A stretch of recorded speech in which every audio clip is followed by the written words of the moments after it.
ang pores. Bukas ang pores ko. Balik po tayo dito sa Marikina. At syempre, usapang puto po. Eto, tignan nyo naman, napakaubod ng sarap. Malinamnam, naiingit na ba kayo sa akin? Pero syempre, bago yan, kailangan alamin mo natin ang history.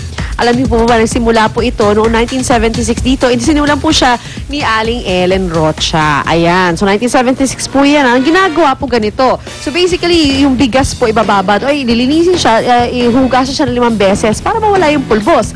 Pagkatapos nun, ay ayan, tingnan nyo, ayan, no? Minimix po siya, 5 times po yan, ha? Hinuhugasan po ang bigas. Pagkatapos po, hahayaan nyo ng 2 oras. Pagkatapos ng 2 oras naman, lalagyan siya ng asukal at ng more tubig, actually more water. And then after that, gigilingin po siya, di ba? And then, tatakpan siya para umalsa. Pag umalsa na siya, lalagyan ng keso ang molde. Ayan, there you go. At i-steam po siya ng 30 minutes. Don't forget nga pala, pagkatapos ng 2 hours, igigilingin po siya para maging pinong-pino. And there you go. Pagkatapos, meron ka lang napakaubod ng sarap na puto. 30 minutes lang po ang pag-steam sa kanya. After that, papalamigin mo lang siya. After palamigin, ay pwede na siyang ibenta. At, o di kaya ay kainin ng inyong pamilya tulad ng gagawin ko ngayon. Siyempre, marami sa inyo nagtatanong, gano'n ba kasarap ang puto na yan na mukhang kutsita? Well, let me taste it for you. Talagang living vicariously eh. Wait.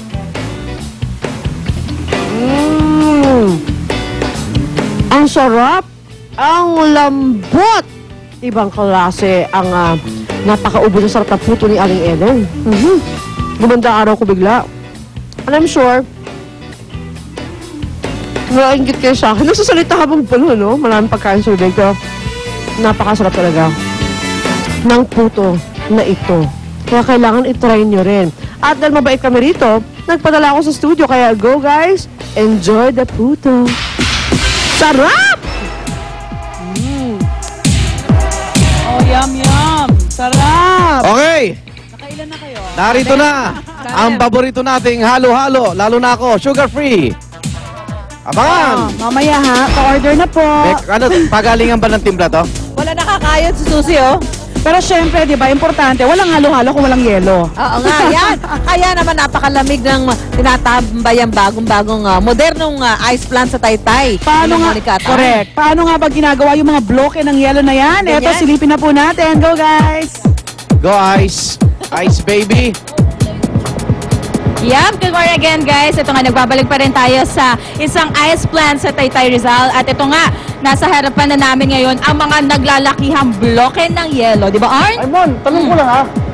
Gaano katagal bago mabuo isang bloke ng yelo? Yung ganito kalaki. Yes. Ay naku, I'm sure matagal-tagal yan. Pero yung proseso ng paggawa yan, Arn, yan ay ituturo natin sa ating mga kapuso ngayong umaga. So, siyan ka muna. Magpalamig ka muna bilang ikaw naman ay naka-sweatshirt ngayon. Okay, So, mga okay. kapuso, ayan, alamin na Fine. natin this morning kung paano nga ba ginagawa ang paggawa ng yelo dito sa planta. So, syempre, nagsisimula ang paggawa nito mga bloke ng yelo sa pamamagitan ng paglalagay ng mga tubig dito sa kanilang tinatawag na mga cans. Itong mga cans na ito, actually, ito yung parang mold o molde ng mga bloke ng yelo.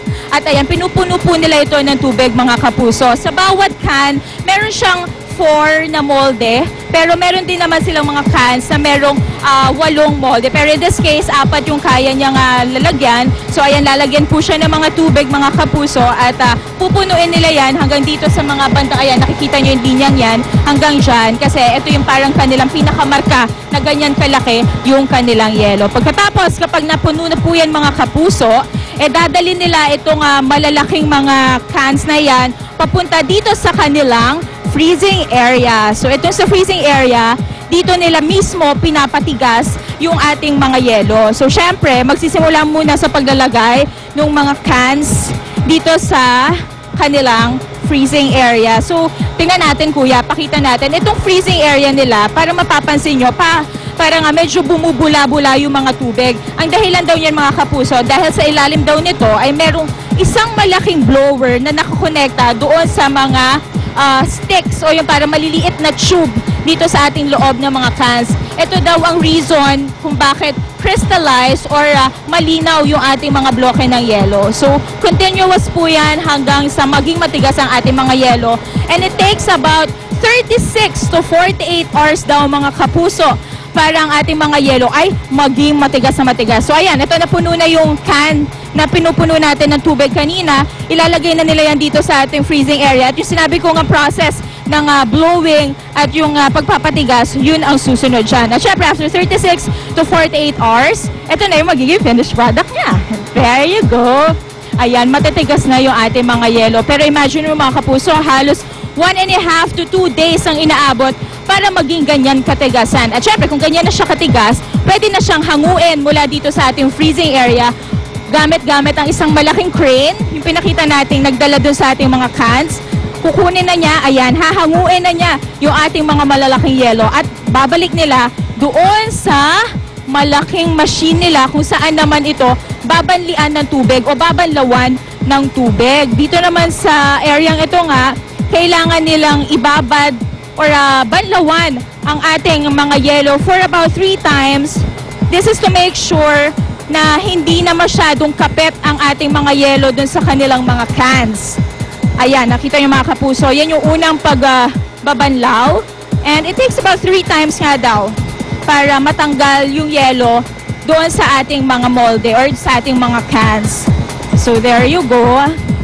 This is the second time. Ayan. Kasi medyo matagal nga yung pagpapatigas sa ating mga yelo, kaya ang dahilan niyan, or nagiging effect niyan, masyadong dumidikit yung mga yelo sa ating mga cans. So kailangan talagang ibabad siya mabuti sa tubig para mas madali siyang matanggal. At syempre, ma-maintain pa rin ang ating shape ng mga yelo. Okay? So I think that's the third, no, kuya? That's the third time na pagbabanlaw. So after na natin siya banlawan na 3 times, it's about time naman para ito ay ilabas sa ating mga molde. So ayan. Ilalagay na nila ito dito sa kanilang machine kung saan ibabagsak nila yan. Ihihiga nila actually para lumabas yung ating mga finished product na mga yelo. So kuya, let's do it. Ayan, ibagsak na natin sila. Ipaslide na natin siya sa ating machine. Kuya, labas na po natin. Okay. Yun! So, syempre, tubig po rin lumabas. At, ayan na mga kapuso, nakita nyo na po yung ating mga yelo na lumabas mula sa ating mga cans. At ito nga, nakita natin na matitigas talaga siya. At ito yung mga cans na merong 8 molde. So, ayan, nakita nyo. Yan actually yung huling process. And pagkatapos nilang lumabas mula dun sa ating mga cans, ayan, ready na siya para ilagay sa ating mga delivery trucks at ilagay sa ating mga market. So, simple lang talaga yung process, kaya lang talaga it takes 2 days talaga or 36 hours to 48 hours para matapos yung paggawa niyan. At sa ating pagbabalik mga kapuso, ice carving naman po ang aming ibibida sa inyo, kaya tutok lang lahat yan ating pag-uusapan dito po sa Taytay Rizal. Balik na tayo sa studio!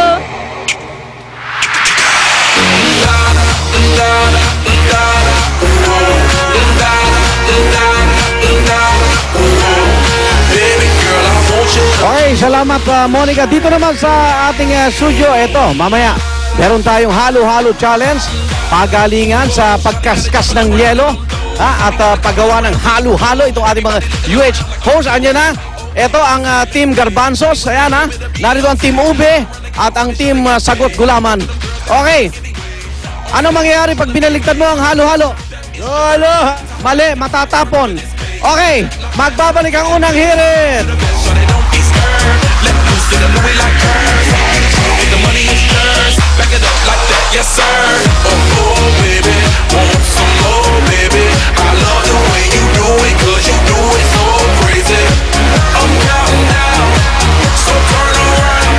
5, 4, 3, 2, 1. Make that booty go da da da da da da.